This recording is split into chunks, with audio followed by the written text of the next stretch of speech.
আমরা আজকে তেলিয়ামুড়া পিএসের আন্ডারে মোহরছড়া গ্রামে গোপন একটা খবর পাই যে এখানে একটা চড়ক মেলা চলছে। চড়ক মেলার পাশে উল্টো দিকে একটা কেভিআই বারটা আছে, সেই বারটার মধ্যে জান্ডি মুন্ডা খেলা হইতেছে।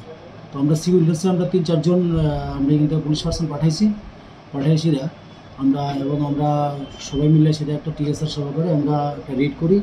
ওই রেটে আমরা 2 জন লোকেরে আমরা ধরতে পারতেছি এবং 2টাই বুথ জান্ডি মুন্ডার 2টা বুথ নিয়েছি এবং 2টা লোকের আমরা ধরতে পারছি, যাদের নাম হইল একজনের নাম বিপুল দেববর্মা, আরেকজন হলো নকুল দাস।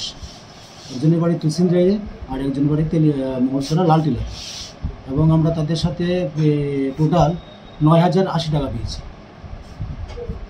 এই বাট্টাটা কি পরিত্যক্ত নাকি পরিত্যক্ত একটা বাট্টা, একদম নদীর পাশে, মোহরছড়া স্কুলের ঠিক অপোজিট সাইডে।